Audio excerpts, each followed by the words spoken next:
अरे आपको इसकी जरूरत नहीं है, इसको नीचे करिए, अपनी आवाज तेज करिए, माइक का सहारा मत लीजिए। ये तो ऐसे ही उन लोगों के लिए लगे जो बुजुर्ग लोग होते हैं। My lord has directed to make the party presence before with regard to the क्या मैटर है, मैंने क्या डायरेक्ट किया था? सर ये हिंदू एडॉप्टेशन मेंटेनेंस एक्ट में सेक्शन 19 पे इंटरम मेंटेनेंस ग्रांट कर दिया था ट्राइब को। अगेंस्ट दैट वी हैव कम।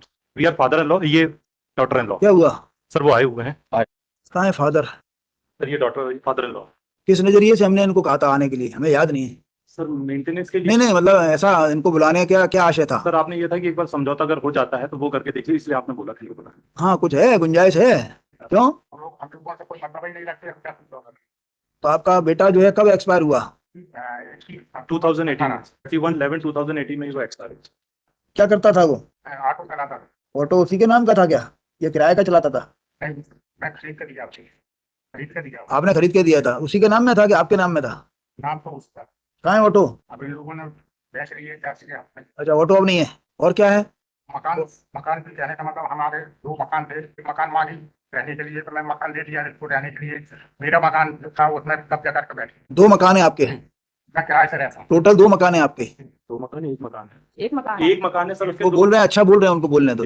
सब लोग मत बोलो। एक मकान, नहीं, आप खड़े रहो, मतलब बोले बोले एक ही है ना। हाँ 2 मकान थे, तो एक मकान कहाँ पे थे 2 मकान? कहाँ पे थे 2 मकान? कटनी में, बजरंग कॉलोनी। कटनी? दोनों मकान अलग अलग थे कि एक साथ लगे हुए थे? नहीं नहीं, अलग अलग है। बजरंग कॉलोनी कटनी। तो दोनों मकानों का साइज क्या है, क्षेत्रफल क्या है? 50-30 के दोनों 30-50 के बने हुए? बने हुए। और कितना मंजिल के बने हुए हैं?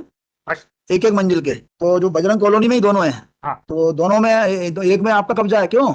एक मिनट, हम उनसे पूछ रहे हैं। सर, एक आराम से, एक मकान में आपका कब्जा है। अच्छा, दोनों मकान किसके नाम के हैं? एक लड़के के नाम का है। तो लड़के के नाम का, मैंने लड़के का नाम क्या है? प्रकाश कुमार अमरवंशी। प्रकाश कुमार। तो एक मकान में आप रह रही हो, जो जो मुझे कोई कुछ नहीं दिया गया सर, मेरे पास देखो, आप कुछ बोलती नहीं। रहोगी, आप केवल जो प्रश्न है उसका उत्तर दीजिए। जी अदरवाइज जो इतने वकील बैठे हुए, हम किसी को भी भेज के दिखवा लेंगे कि आपका कब्जा है कि नहीं। जी। बहुत बड़ा काम नहीं है ये, सत्य को सामने लाना। तो ये एक मकान जो है लड़के के नाम का था, और एक मकान आपके नाम का था। हमारी क्या श्रीमती नाम है दूसरा का नाम क्या है आपका? शांति अमरवंशी। शांति। तो आपका किसी भी मकान पे कब्जा नहीं, आपका कहना ये है? सर मम्मी के नाम पर है। एक मिनट, आपसे क्या पूछा, आपका कोई किसी एक मकान पे कब्जा है या नहीं? रह भर नहीं हूँ सर, मुझे वो भी नहीं दिया गया। मैं दिया गया, अभी तो रह रही हो ना आप। तो सर वो बड़ी कोई मुश्किल निकाल रहा है कि आपको उसमें से? नाबालिका में है सर। कोई आपको क्या बोल रहा है? आपने कुछ समझाया नहीं इनको कि कोर्ट में सत्य बोलना चाहिए सत्य बोल रही या कम बोलना चाहिए? बोल रही हूँ, झूठ नहीं बोल रही सर। मेरे पति की एक मकान आपके कब्जे में है ना, अभी रह रही हो ना? सर नाबालिका में है मेरे पति के नाम। आप अपने उस मकान में रह रही हो ना? टूटा फूटा है सर। उसमें रह रही हो ना? जी रह रही हूँ। बस इतना बोलो अभी। जी। अच्छा, दूसरा मकान किस पे है? हमारी श्रीमती जी का। नहीं नहीं, आपके नाम में है, लेकिन वो भी इनके पास ही है। हाँ, वो भी इन्हीं के पास, इन्हीं के कब्जे में है। उसके बारे में क्या कहना है आपका, दूसरे मकान के बारे में? सर उसमें भी इन लोगों ने ताला लगाए हुए हैं, जेड सब कटा हुआ है। मेरे को क्या सिर्फ कटा है? जेड को जेड भी बना है। जेड? हाँ। कमर्शियल बैठा हुआ है। चोरी से आने की इनने तो आपकी क्या इच्छा है, इसको कुछ देना है? सब कुछ है सर, उसको सब कुछ दे चुके हैं। ये दोनों मकान दे दिए? नहीं दोनों क्यों नहीं, मैडम कहाँ रही? अरे तो ये रिटायर्ड एम्प्लॉय है। कोई बात नहीं। ये साहब झगड़ा करती है, इसके वजह नहीं से। नहीं, आप 2 मकान में से एक मकान देना चाहते हो क्या, पूरा इसके नाम करना चाहते हो? दोनों में से कोई भी जो चाहेगी सो ले लीजिए। पति का उसी को मिलेगा हमारा। नहीं नहीं, ऐसा नहीं। अरे मान लो एक बना हुआ दे दो इसको। नहीं बने, दोनों बने हैं, दोनों बोलिए, पक्के टूटा फूटा है। है सर टूटे फूटे मेरे बच्चों की सर, मैं झूठ बोल रही हूँ, वो मेरे बच्चे हैंगे दोनों। इन लोगों ने मुझे कुछ भी नहीं दिया सर। खेत तो ये दे तो रहे हैं आपके सामने, बोल तो रहे हैं, दे तो रहे हैं, ये तो रहे हैं। वो बोल रहे हैं पूरा मकान इनने सर जैन कॉलोनी मकान बना लिए दोनों लड़कियों के नाम तो पे। क्या हो गया, नहीं बनाए भाई? आपको भी कुछ दे रहे हैं, उनके नाम भी बना रहे हैं, क्या करना चाहिए? अभी इसकी शादी नहीं हुई। एक मिनट, आपसे पूछ रहे हैं क्या भाई? वो आपको भी दे रहे हैं ना भाई। अदरवाइज जो पति का मकान है, पति का मकान हमने इसलिए बुलाया था, पता लग गया पति की क्या संपत्ति। पति का केवल एक ही मकान है और कोई संपत्ति तो नहीं है। तो पति का जो मकान है वो पूरा देने को तैयार है आपको। अदरवाइज आपका तो हिस्सा है, सो है, माता जी का भी हिस्सा होता है पति की संपत्ति में। उस मकान को बंटवा लेंगी आपसे, खड़ी रह जाओगी एक तरफ आप, और कानूनन कुछ मिलना नहीं है आप। अभी यदि ये मकान आपको पूरा मिल जाता है तो राजीनामे का जो है इस तरह का आपका फाइनल कर देंगे और एक मकान की मालिक हो जाओगी आप। अदरवाइज कानूनन उस मकान में भी इनका हिस्सा है, और जो पति की प्रॉपर्टी नहीं है उसमें आपका कोई हिस्सा नहीं है आज के कानून के हिसाब से। बाद में कोई सरकार आपके पक्ष में अलग से कानून ले आए तो उसका पता नहीं। आपको कुछ समझ में आया वकील साहब? इसमें इंटरिम मेंटेनेंस का मेरी बात समझिए आप, इंटरिम मेंटेनेंस छोड़िए, ये जो ऑर्डर है गलत है, प्राइमा फेसी। अभी आप बहस करेंगे, केवल जो है पति की संपत्ति में ही से इसका राइट मिलेगा। कोई ऐसी संपत्ति जो पति की संपत्ति पिता को नहीं मिली है, आप उससे कैसे वसूल कर सकते हो? एक भी जजमेंट नहीं बता पाओगे, उसको देख लिया हमने कि उसी में लिखा हुआ है, सेक्शन 19 में लिखा है। पढ़िए 19 क्या बताइए, सेक्शन 19 की लैंग्वेज अच्छे से समझ लीजिए। वो लैंग्वेज ऐसी नहीं है कि आप जो है पति के मरने के बाद अपने सास ससुर को बर्बाद कर हाँ। सकते हो, पढ़िए। Maintenance of your daughter-in-law. हाँ A Hindu one. A Hindu wife, whether married before or after the commencement of the sex, shall be entitled to be maintained after the death of her husband by her other-in-law, ठीक है, provided and to the extent that she is unable to maintain herself out of her own earnings or other property, or where she has no property of her own, is unable to obtain maintenance. आगे बढ़िए। Number A, from the estate of her husband or her father or mother, or हाँ, B, from her her husband और her father माने उसके जो भी father और mother होंगे, इसके फादर मदर, हाँ। पति के नहीं, इसके। लेकिन इसमें ये आगे बढ़िए। Property from the estate of her husband, from the state of her husband और हर फादर, और नेक्स्ट में आ जाइए, नेक्स्ट में आ जाइए, फ्रॉम हर सन और डॉटर if any, और हिज और हर स्टेट। हर स्टेट। अभी जो है इसको जो मिलना है, ये आपको एक मकान देने को तैयार है, वो ले लीजिए, बकाया आपको कुछ मिलना नहीं है। इनफैक्ट मतलब इसके बाद एक जजमेंट है, क्लियर कट जजमेंट है। भाई तो पति की संपत्ति उसको मिली है, उसके अंदर अपना करे जो करना है, उसके अंदर किराएदार बसाए, कुछ करे। He is unable to maintain herself. अरे तो क्या करे, अपने बाजार में जाके कोई काम करे। कोर्ट है सिर्फ भाई भाई मैं देख रहा था, there is his moral responsibility is also there. ऐसा नहीं होता। मान के चलो ये अभियाल कल को स्वर्गवासी हो गए तो तब क्या करेगी वो? ये अरे आपको एक मकान दिला रहे हैं, क्लियर कट जो है उसका जीवन भर का जो है भरोसा हो जाएगा उसको, नहीं तो कल को उस मकान को बेच देंगे, क्या करेंगे? इनका एक ही इकलौता पुत्र था हमारा, तो क्या करें? आज के लॉ के हिसाब से क्या हिस्सा है इसका? जो हिस्सा है इनका माताजी का हिस्सा है वो भी छुड़वा देंगे? नहीं समझ में आया? भाई उस मकान में जो इसके पति का है उसमें माताजी का भी हिस्सा है, वो छुड़वा देंगे इनसे, ये अकेली मालिक हो जाएगी। उसका प्रॉब्लम है इसमें आपको? बट मैंने मेंटेनेंस इज टू भाई आप देखो अभी ये बोल रही है मुझे कुछ भी नहीं दिया, ये कह रही है ना, तो वो देने को तैयार है एक मकान 30 बाई 50 का। एक मकान में रह रही हैं तो क्या करे, रहने के साथ खाने पीने का वही पूरा नहीं दे रहा सर। जी। अब आप नहीं पूरा देंगे, पूरा बोल तो रही है पूरा देंगे। 30-50 का भी पूरा नहीं दे रहा सर, जो मेरे पति के नाम पे है आधा। 30 बाई 30 30 बाई 50 का पूरा देंगे ना, कह तो रहे। बोल तो रहे, अभी आधा बोल रही है, हम आधा देंगे, आधा नहीं पूरा मिलेगा आपको। आप पूरा कौन सा वाला लेना है? जहाँ हम रह रहे हैं वही वाला पूरा। 30 बाई 50 का पूरा मिलेगा आपको। मेरा लड़का का है, लड़के वाला पूरा मिलेगा आपको, उसमें गड़बड़ी नहीं कर सकते। इस पर विचार कर लीजिए वकील साहब, इसको बड़ा अर्जेंट कर देते हैं अभी 1-2 दिन के लिए। अदरवाइज वो यदि इसमें क्या ऑर्डर लगाया हुआ माइलर, देखिए इसमें क्या ऑर्डर होगा मुझे नहीं मालूम, लेकिन 30 बाई 50 का एक मकान मिल जाएगा, इसके भी काम आएगा, इसके बच्चों के भी काम आएगा, और free from this Anwar court has decided मतलब आप मकान लेना नहीं चाहते क्या? मकान तो चाहता हूं माइलर। मकान चाहते हो तो फिर मकान चाहते हो तो वो मेंटेनेंस के संबंध में लॉ आपके फेवर में नहीं है। मेंटेनेंस के संबंध में माइलर आप उसकी वो जो कमा रहा है उससे आप थोड़े पैसे ले सकते हो। Even Mylar one court has said Mylar that widow means the word widow would include the minor and children who are staying with their mother. भाई मोरली वो देना चाहेंगे सो दें, लेकिन आप उनको वो थोड़ी कर सकते हो, फोर्स थोड़ी कर सकते हो। There is judgment in this regard. क्या Morally मैं पढ़ दूं? बताइए कौन सा जजमेंट है? Para 6. After death of her husband इनको उसको जो है सब कुछ करना ही पड़ेगा।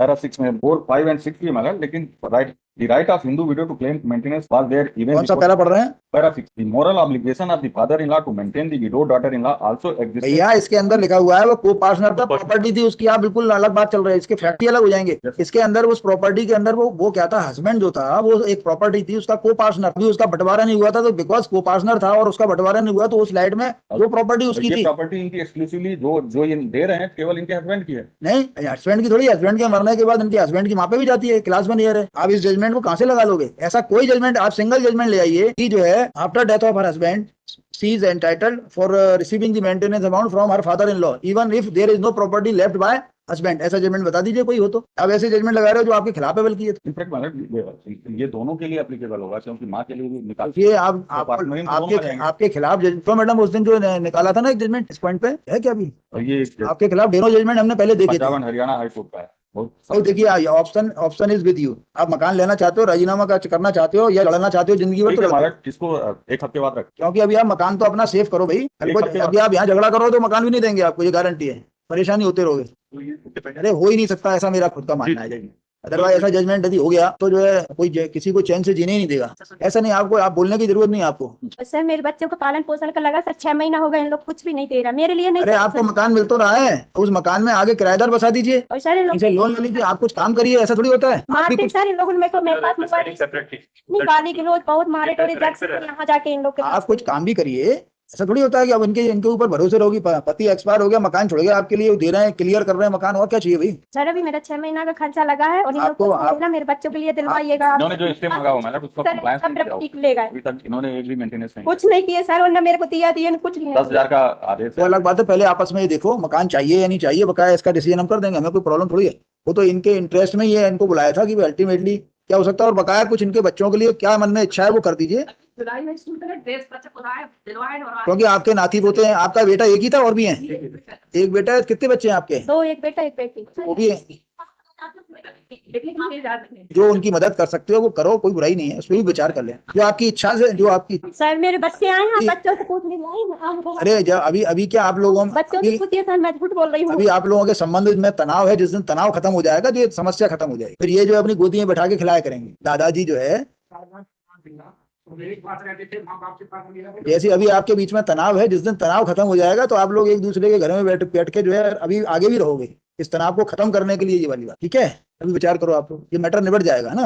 और जिस दिन तनाव खत्म होगा, ये भले बहू से मिले ना मिले, बच्चों से जरूर मिलेंगे। तो बाद में आने ऐसे मत करो, मतलब आपके दादा दादी हैं, जबरदस्ती कुछ नहीं ले पाओगे आप, इनसे जबरदस्ती नहीं ले सकते, प्यार से सब मिल जाएगा। थोड़ा झुको, मकान ले लो, फिर थोड़ा सा झुको, उनके जाके सेवा किया करो। आपको ये सब कहने की, अपनी घर की बात घर में रखिए। सर जब जो पेट्रोल जला के आगी लगा के मार सकते हैं बहू को, जब पति नहीं रहेगा तो बच्चे किसके होंगे? अरे तो आपको मकान दे रहे हैं, अपने घर में अलग रहो।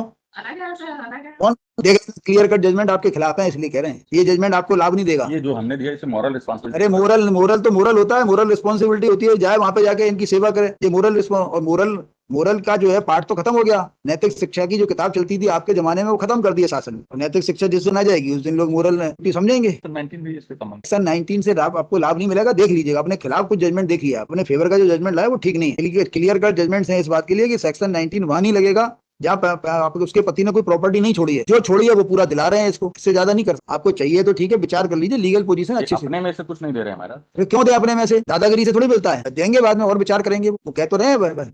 लड़कियों के नाम पर पूरी प्रॉपर्टी कर देंगे, कुछ नहीं बचेगा तो क्या मिलेगा मेरे लड़के कोई को? बात सागरदार है, खेत भी बैठे हैं, इनके पास बहुत सारा है, बहुत सारा है सर, मैं बोल रही हूँ, मेरे बच्चे हैं। आप अपना देखो, दूसरों की तरफ मत। एक मकान बहुत होता है 30 बाई 50 का, कई लोगों के पास नहीं है एक मकान। मेरी लड़की विधवा है, कोई हिसाब से नहीं है। ठीक है, आप लोग ध्यान रखिए, कानून से जो इनको मिल सकता है देख लीजिए। कौन सी तारीख लगा दें? नेक्स्ट वीक कर दे। As jointly period list in the week commencing from 4 लगा दें, 4 या तारीख लगा दें 4। 4 एज जॉइंटली पीरियड 5 को लगा। As jointly period list on 5 copy है, आप लोग बता देना, नहीं लगे तो है ना। राजीनामा करो और इसमें मकान दो इनको क्लियर कट। मकान में कोई है इफ एंड बट्स नहीं होगा। बच्चों के लिए अगर कुछ देना बकाया आप जरा दादाजी सोचिए जरा बच्चों के बारे में, है ना, कुछ महीने का फिक्स कर देना, जो भी आपको अच्छा लगे। कोर्ट का हम कोर्ट का ऑर्डर खत्म कर देंगे। आप अपने मन से चूंकि आप पेंशनर हो और आपको करना क्या है, दो जो है मियाँ बीवी हो आप।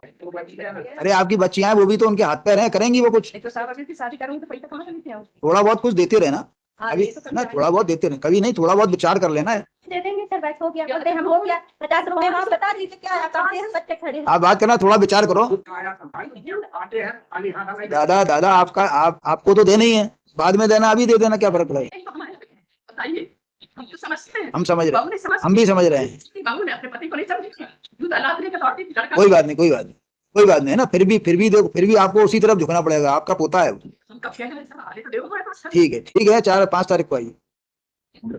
नंबर 5 चार्ट वाली Kindly pass over the matter, please. Now, kindly pass over the matter.